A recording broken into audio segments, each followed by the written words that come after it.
Buenos días, hermanos. Vamos a pasar entonces a nuestro momento de reflexión.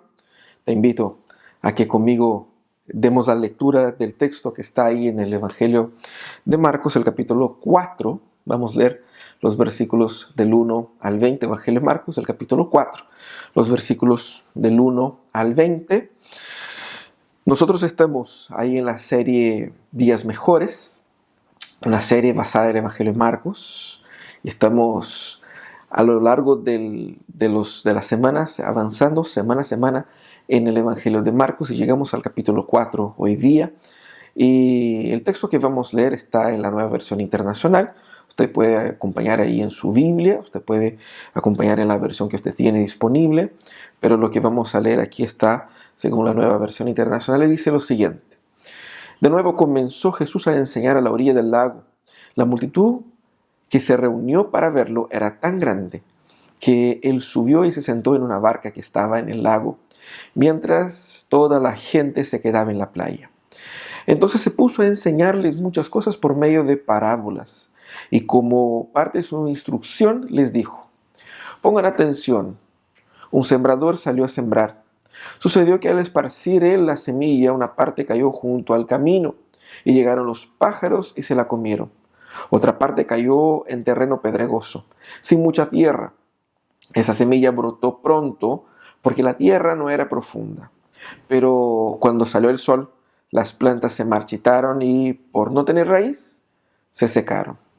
Por otra parte, la semilla cayó entre espinos que, al crecer, la ahogaron de modo que no dio fruto. Pero las otras semillas cayeron en buen terreno, brotaron, crecieron y produjeron una cosecha que rindió el 30, el 60 y hasta el 100 por uno. El que tenga oídos para oír, que oiga, añadió Jesús. Cuando se quedó solo, los 12 y los que estaban alrededor de él hicieron preguntas sobre las parábolas. A ustedes se les ha revelado el secreto del reino de Dios, les contestó. Pero a los de afuera todo les llega por medio de parábolas, para que por mucho que vean no perciban, y por mucho que oigan no entiendan, que no sea que se conviertan y sean perdonados. ¿No entienden esta parábola?, continuó Jesús. ¿Cómo podrán entonces entender las demás? El sembrador siembra la palabra. Algunos son como los sembrados junto al camino, donde se siembra la palabra. Tan pronto la oyen, viene Satanás y les quita la palabra sembrada en ellos. Otros son como los sembrados en terreno pedregoso. Cuando oyen la palabra, enseguida la reciben con alegría, pero como no tienen raíz, duran poco tiempo. Cuando surge problemas o persecución a causa de la palabra, enseguida se apartan de ella. Otros son como los sembrados entre espinos. Oyen la palabra, pero las preocupaciones de esta vida, el engaño de las riquezas y muchos otros malos deseos entran hasta ahogar la palabra, de modo que ésta no llega a dar fruto. Pero otros son como los sembrados en buen terreno. Oyen la palabra, la aceptan y producen una cosecha que rinde el 30, el 60 y hasta el 100 por uno. Vamos orar una vez más al Señor. Señor amado, estamos delante de tu palabra y te pedimos tu gracia, tu bendición en ese instante. Danos, Señor, el entendimiento, la comprensión de lo que tú nos has revelado, de lo que Cristo nos ha dicho aquí, para que entendiéndolo podamos crecer y aprender y seguir sirviéndote a ti como corresponde. Bendícenos en ese instante en nombre de Jesús. Amén, Señor. Bueno, hermanos, nosotros en ese mensaje vamos a conversar un poco sobre cómo las personas, como hemos hablado en las últimas semanas, cómo las personas entendían a Jesús. Yo creo que a veces pasa con mucha gente, contigo, conmigo, con nosotros, de que escuchamos o vemos las cosas en la Biblia y hacemos de cuenta que la entendemos. A mí me pasó una vez cuando yo recién vine por primera vez a Chile. casi nada, muy poco hablaba del castellano, pese que había estudiado, pero cuando llegué aquí me di cuenta de que hablaban en otro dialecto ahí, no sé qué es lo que era que hablaban, y de verdad que entendía muy poco. Yo me acuerdo que estaba con algunas personas en un almuerzo, las personas hablaban algunas cosas, y yo hacía como que sí, ¿no? Sí, totalmente de acuerdo, ¿no? Y me preguntaban cosas, y yo respondía que sí, no sabía qué es lo que era. Hasta que alguien me dijo, ¿tú sabes lo que él te preguntó? Y yo tuve que decir, es que no sé. A veces hacemos eso con Jesús. Hacemos de cuenta que entendemos, ¿no? Jesús está hablando, Jesús dice esto, y como esta, por ejemplo, la parábola de la semilla, nosotros pensamos que la conocemos, y la semilla que cayó aquí y allá, y la entendemos, y como que no entendemos bien qué es lo que Jesús quiere decir. Y fíjense que um, nuestros conceptos y nuestras expectativas muchas veces entran en conflicto con la realidad. Cuando alguien nos explica lo que realmente significa, quedamos, wow, toda la vida pensé algo muy distinto a eso. Fíjense que lo que estaba pasando aquí, en ese texto, en ese evento en el cual Jesús estaba, no era tan distante de eso. En la perspectiva de los discípulos algo no calzaba todavía, algo no calzaba muy bien. Porque fíjense ustedes, ellos estaban siguiendo a Jesús y creían que Jesús era un gran profeta, sino el Mesías. Ellos estaban en ese proceso.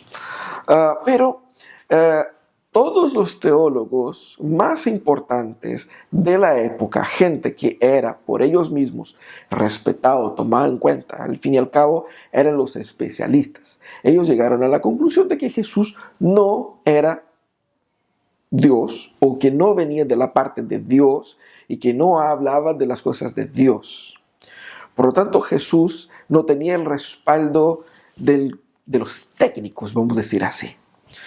Y los discípulos eran gente común y sencilla, no tenían mayor preparación teológica, y veían que los teólogos no habían firmado apoyo por Jesús. Bueno, uno va a decir, puede ser que estén ahí con celos, con envidia, qué sé yo, pero luego surge la misma familia de Jesús, y que surge como que, oye, este está loco. Los hermanos de Jesús, la madre de Jesús. Y el no tener el apoyo de su propia familia también era un tema. Y por lo tanto, los discípulos estaban ahí, bueno, yo veo lo que él hace, veo su poder, escucho sus palabras, pero igual algo no calza, porque si él es el Mesías que debía de venir, ¿por qué la gente no lo apoya? Más encima tenemos la gente que viene, que busca sanidades y todo el tema, pero como que no prende. Esa cuestión no está prendiendo.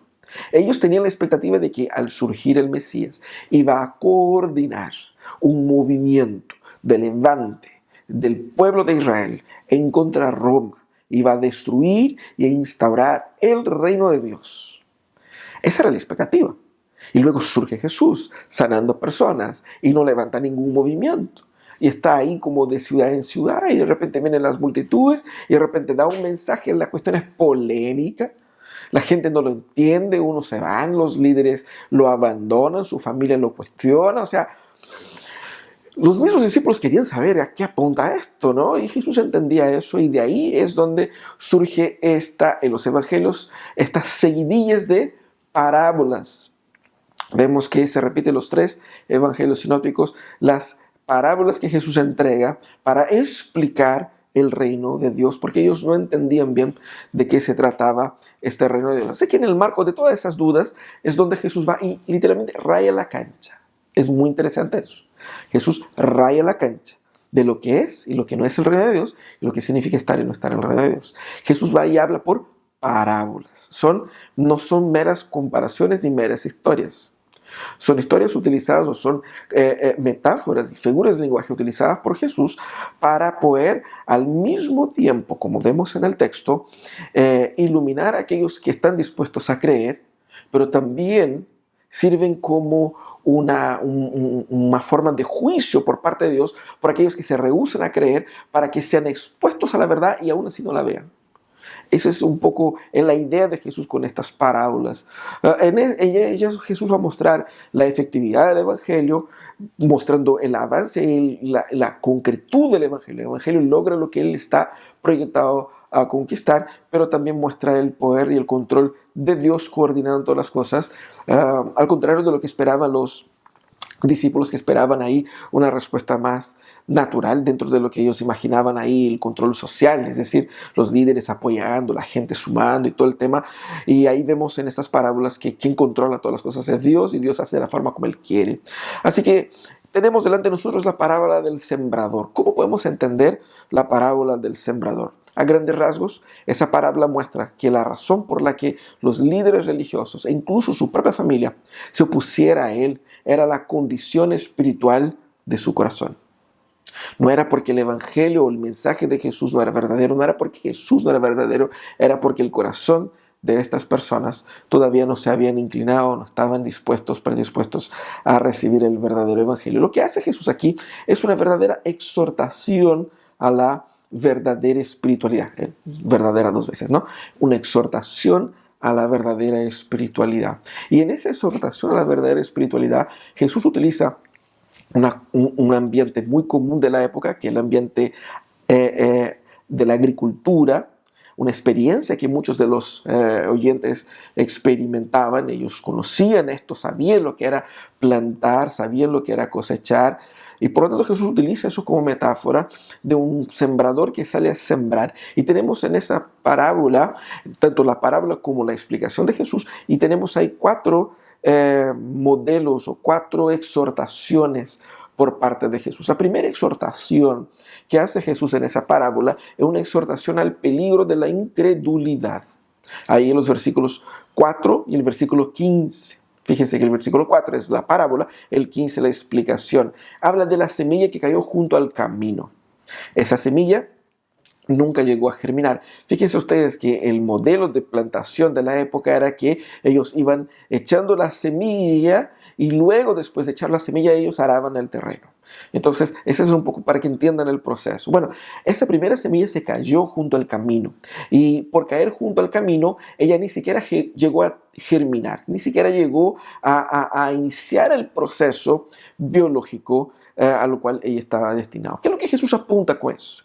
Jesús, al apuntar el peligro de la incredulidad, está apuntando hacia la insensibilidad de muchos, y ahí en el caso incluye también a los líderes religiosos de la época, que eran tan insensibles a la palabra, que al escuchar esa palabra, ella ni siquiera entraba en sus corazones, ni siquiera entraba en sus mentes, y era al mismo instante arrancada, y como dice Jesús, por el mismísimo Satanás.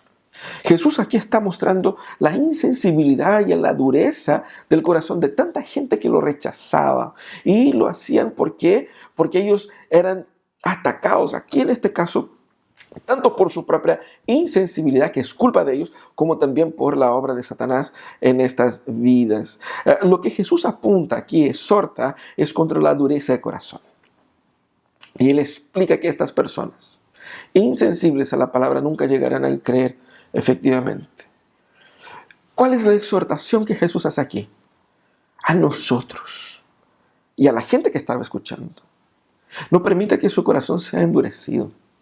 Porque como hablamos la semana pasada, si bien el proceso de endurecimiento no se da de la noche a la mañana, es un proceso de un alejamiento, de un distanciamiento de Dios, de cada vez más buscar explicar con sus propios medios a Dios y a sí mismo, y rechazando la verdad, rechazando a Cristo.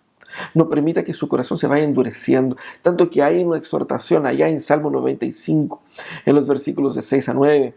Dice: vengan, postrémonos reverentes, doblemos las rodillas ante el Señor nuestro Hacedor, porque Él es nuestro Dios y nosotros somos su pueblo, y somos el pueblo de su prado, somos un rebaño bajo su cuidado. Si ustedes oyen hoy su voz, no endurezcan el corazón, como en Meribá, aquel día en Masá, cuando sus antepasados me tentaron, cuando me pusieron a prueba a pesar de haber visto mis obras. No endurezca su corazón. Nosotros endurecemos el corazón cuando progresivamente nos alejamos de Dios. ¿Qué es lo que el Señor también quería que entendiesen los discípulos aquí? Él quería que los discípulos entendiesen que algunos nunca llegarán a creer. Y no llegarán a creer no es porque ustedes han fallado, no es porque el mensaje ha fallado. Ellos nunca llegarán a creer porque sus corazones son insensibles. Y cuando escuchen el mensaje, la insensibilidad de su corazón y la obra de Satanás los aleja de la verdad del Evangelio. Así que no se preocupen con la dureza del corazón de ellos, pero entiendan que eso es una razón más para predicar.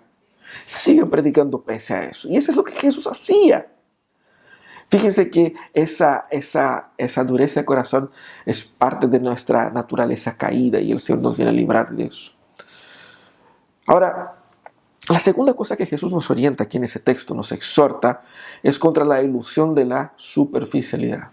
La ilusión de la superficialidad. Los versículos 5 y 6 presentan ahí la semilla que fue plantada en un terreno pedregoso. Y los versículos 6 y 7 explican qué es lo que eso significa.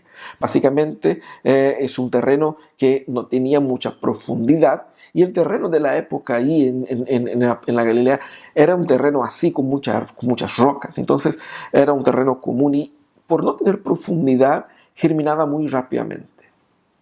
La cosa es que Jesús está apuntando aquí a que estas personas que recibían el mensaje con esa superficialidad tal cual la del terreno, eran movidas por una impulsividad. Ellas reciben con gozo. Fíjense qué interesante, ellas reciben. El primer grupo no recibió, el segundo grupo recibe, pero recibe con gozo. Recibe con gozo, lo que genera obviamente mucha ilusión en los que entregan el mensaje, también en uno mismo. Recibe con gozo, pero fíjense que en el texto se destaca la idea de la inmediatez. Porque dos veces, al menos aquí en la Nueva Versión Internacional, en otras versiones con otras palabras, pero aquí la palabra o la expresión enseguida recibe con gozo y luego enseguida lo abandonan. Esa expresión, el hecho de que sea repetido dos veces, apunta a esa inmediatez. Lo hacen movidos por un impulso.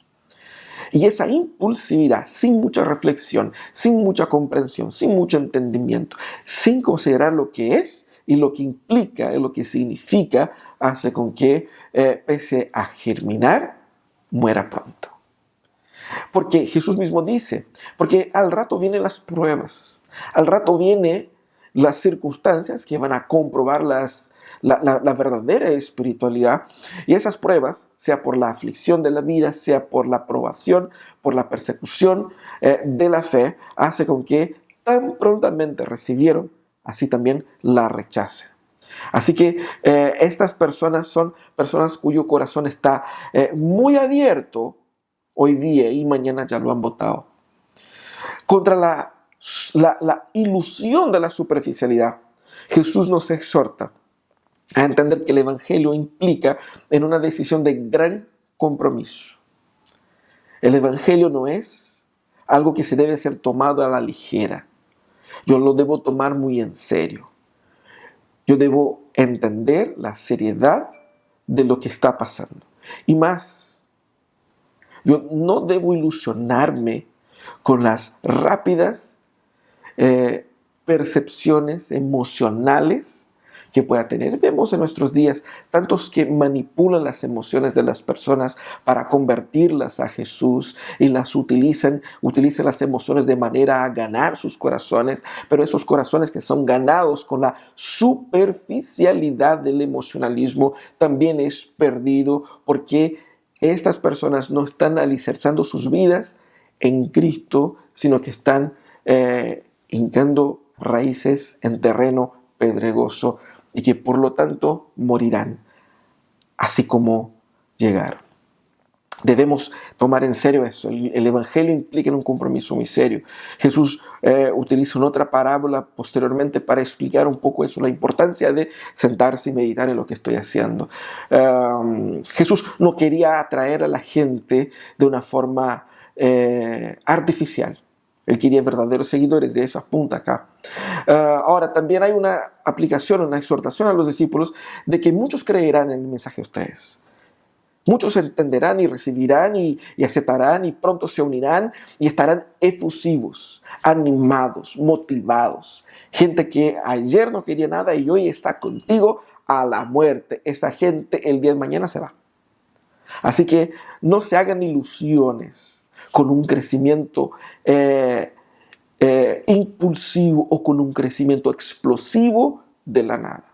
Nosotros no debemos ilusionarnos con reacciones superficiales para que después no vengamos a desilusionarnos con su deshidratación y llegar a pensar y a dudar de la eficacia del ministerio y la eficacia de la verdad bíblica. Así que Jesús nos habla contra la ilusión de la superficialidad. Pero la tercera semilla cayó en un terreno que tenía espinos. Y fíjense qué interesante. En esa tercera exhortación, Jesús nos habla contra el vacío del egocentrismo. El vacío del egocentrismo. Esa semilla, que está ahí en el versículo 7 y después explicada en los versículos 18 y 19, cayó entre espinos. Y así como los espinos, ella creció. Las demás no crecieron, pero ella creció. Pero crecieron también los espinos. Y estos la ahogaron. Y lo que dice aquí es que ella, pese a haber crecido, no generó frutos.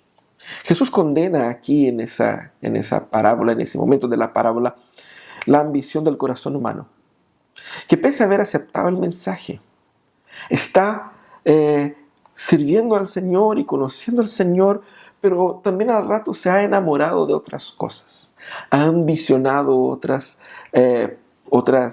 otros ideales, y se ha desvirtuado a otras pasiones.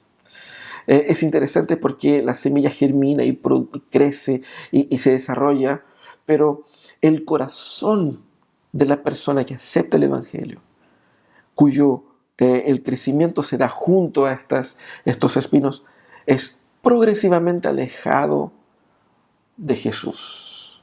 Porque, como dice Jesús, empieza a amar a las cosas de este mundo, a las riquezas, a la autoimagen, a una serie de aspectos que están vinculados a uno mismo.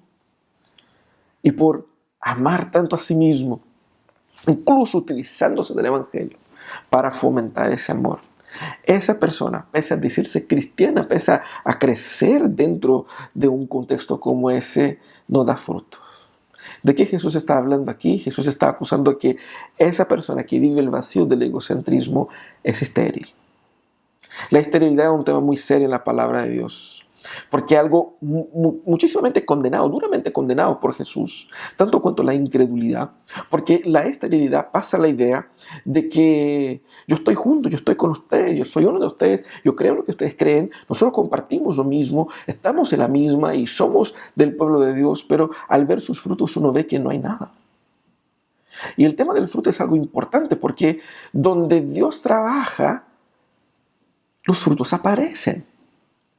Y si hay una persona que al abrazar el cristianismo no produce ninguna clase de frutos, seguramente esa persona no ha entendido y no ha considerado y no está viviendo la integralidad del Evangelio. Jesús dice aquí que hay otros amores de por medio, preocupaciones del mundo, el engaño de las riquezas, incluso malos deseos, que están vinculados a sus propias adicciones, que están vinculadas a pecados ocultos. Esta persona no da frutos. No dar frutos es la evidencia de que la fe no es verdadera. Y Jesús alerta, por ejemplo, contra los falsos profetas que dicen, por los frutos ustedes conocerán. ¿Cómo sé que alguien me está hablando de la parte buena? Mira los frutos. Por los frutos también se conoce a los discípulos. Jesús dice eso más adelante. Cuando habla de los falsos profetas, Jesús dice, ¿acaso se recogen uvas de los espinos o higos de los cardos?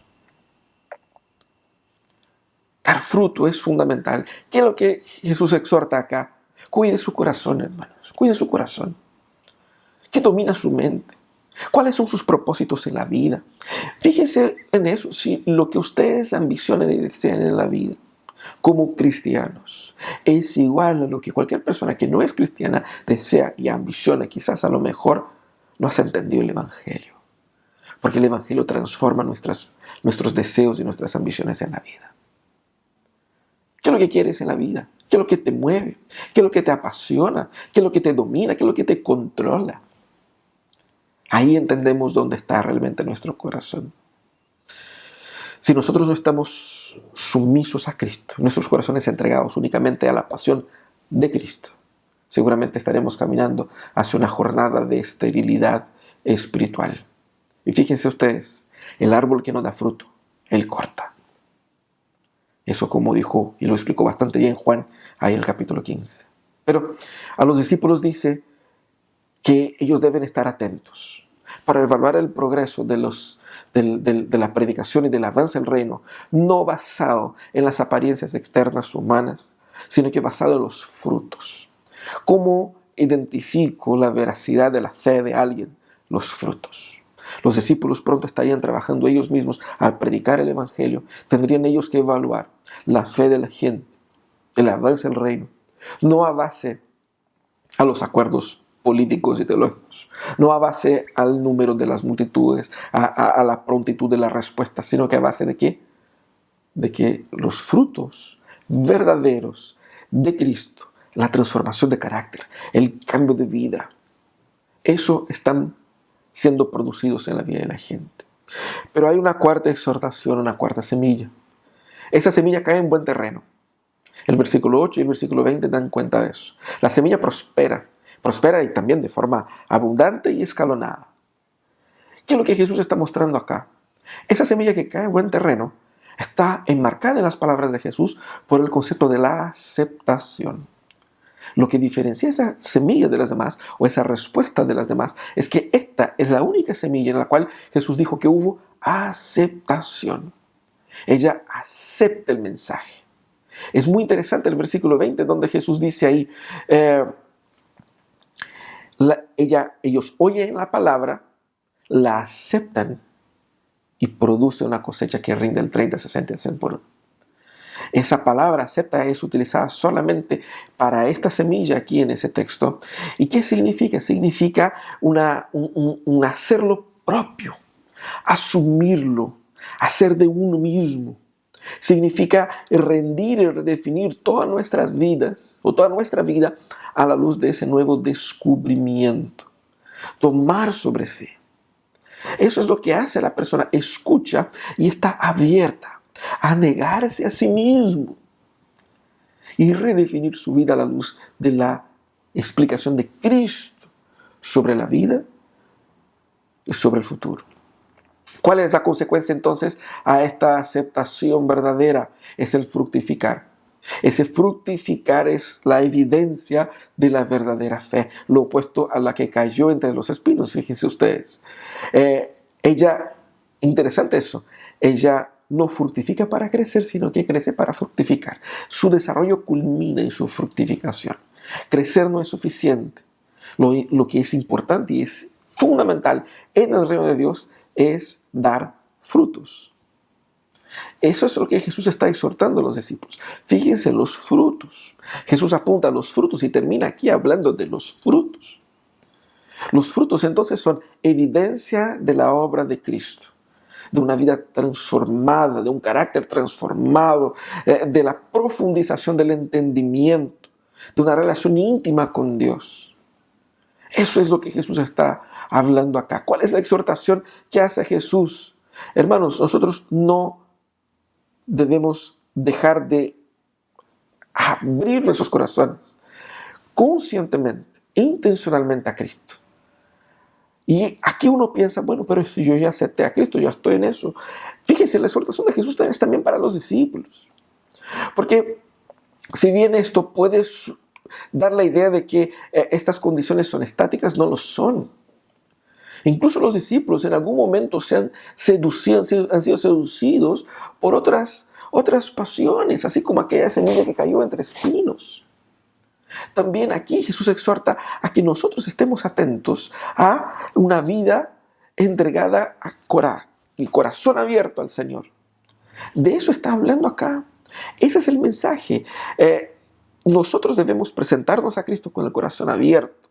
La fidelidad es una búsqueda intensa, es una búsqueda honesta, es una búsqueda concreta. La fe no es estática. Y por decir que la fe no es estática, es entender que no todos dan fruto de igual manera, como dice acá. Algunos dan fruto, como dijo Jesús, a 30, otros a 60 y otros a 100 por uno. Es interesante que Jesús repite esa idea o esa palabra, unos y otros, mostrando la diferencia en el progreso del cristianismo, porque no todos crecemos de igual manera.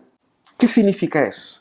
Significa que la jornada cristiana es algo dinámico, en el cual uno es exhortado a seguir creciendo, a seguir aprendiendo y que vamos a producir frutos de acuerdo a nuestros avances. Eso es un desafío por parte de Dios a los discípulos, a que no entiendan que todo está ganado una vez que yo dije sí en algún momento, que es como muchos cristianos viven la fe. En algún momento yo levanté la mano cuando dijeron quién quiere aceptar a Jesús. En algún momento yo hice la oración de conversión. En algún momento yo estuve de acuerdo con que Jesús sea Dios y se acabó y estoy. Jesús apunta a la realidad del reino de Dios, que es una realidad de compromiso diario, constante, de entrega dinámica y no estática al Señor. Pero también Jesús exhorta a los discípulos a que no podemos pensar que el Evangelio está mermando porque no vemos los resultados que nosotros esperamos. Lo que dice Jesús es que nosotros podemos tranquilamente descansar en la efectividad del Evangelio. El mensaje de Cristo prosperará, porque la semilla es eficaz, la semilla es potente, la semilla produce frutos en abundancia, que es lo que apunta acá el texto. Por lo tanto, nosotros podemos confiar en que este evangelio logrará lo que para él se está diseñado. Lo que tenemos que entender es la diferencia en el corazón y la receptividad de la gente. Pero el Señor de la mies controla todo ese proceso. ¿Cómo aplicamos eso a nuestras vidas? Debemos entender primeramente, hermanos, que el propósito de Jesús es que al escuchar esta parábola, miráramos a nuestro corazón. ¿Cómo está nuestro corazón? ¿Qué hay en nuestro corazón? ¿Será que es el caso de algunos acá que están todavía coqueteando con la fe, pero a la distancia? El corazón resiste. El corazón sigue endurecido. A estas personas que tienen el corazón endurecido, Jesús exhorta a que hoy día baje la guardia, a que hoy día baje las defensas, a que hoy día comience a reconocer la profunda necesidad que tenemos de Jesús.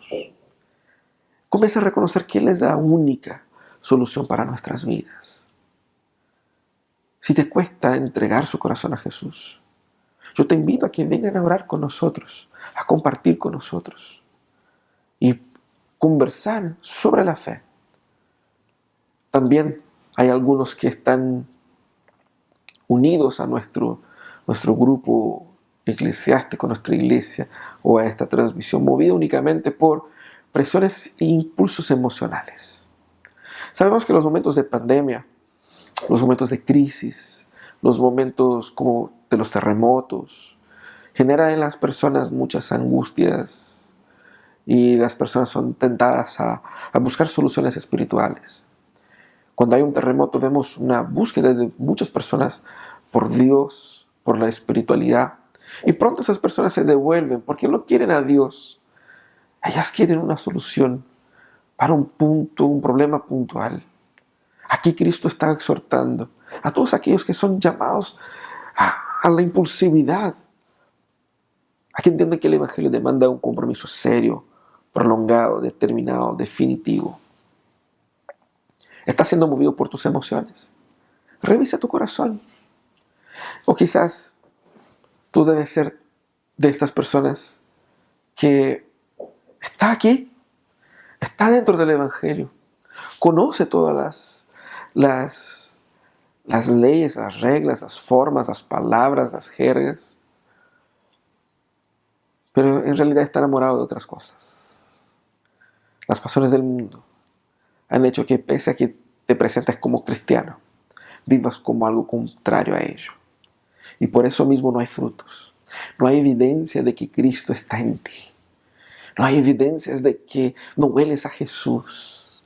Su carácter no fue transformado y su vida sigue siendo en muchos aspectos igual a lo que fue antes.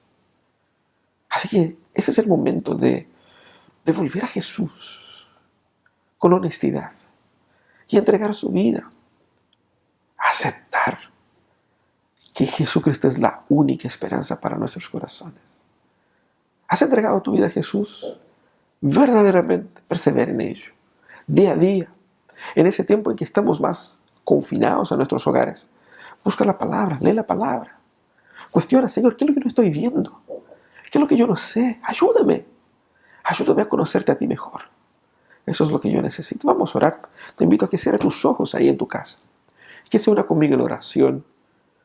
Si quieres entregar su vida a Jesús hoy día, entrega su vida a Jesús. Si quieres renovar su relación con Cristo, ese es el momento de renovar su espiritualidad, de abandonar los peligros de la superficialidad, del egocentrismo, de la incredulidad y vivir una vida plena que fructifica para la gloria de Dios. Señor amado, estamos unidos como pueblo y te suplicamos, Señor, entre nuestras vidas. No queremos, Señor, vivir cegados por la incredulidad, ilusionados por la superficialidad, ni engañados por este pensamiento egocéntrico. Pero, Señor, queremos que Cristo entre en nuestras vidas y transforme todo de dentro hacia afuera. Cambia lo que somos, lo que pensamos. Cambia, Señor, nuestros matrimonios. Cambia, Señor, nuestra labor como profesionales. Cambia nuestra visión social y política de la vida. Cambia, Señor, nuestras preferencias, nuestros gustos, nuestra entretención. Cambia, Señor, nuestros amores. Redefine, Señor, nuestras esperanzas. A la luz de tu palabra, Señor, te pedimos que nos ayudes a que encontrados en Cristo fructifiquemos. Y que el Evangelio del Reino prospere en nosotros, por nosotros y con nosotros. Te alabamos, Señor, y te pido que cada persona que está unida a esa transmisión, que está orando conmigo ahora, que tú, Señor, puedas obrar en su vida. Sea conversión, arrepentimiento, renovación, que tú, Señor, puedas obrar en estas vidas. Y que hoy día sea el inicio de una nueva jornada contigo, Señor. Oramos agradecidos en el nombre de Jesús. Amén. Bueno, hermanos, muchas gracias por este tiempo de reflexión. Vamos a seguir alabando al Señor ahora con una última alabanza. Después vamos a terminar nuestro culto con una oración final y prepararnos para nuestro momento de comunión posterior al culto, que es el momento donde nos reunimos por Zoom. Que Dios nos bendiga.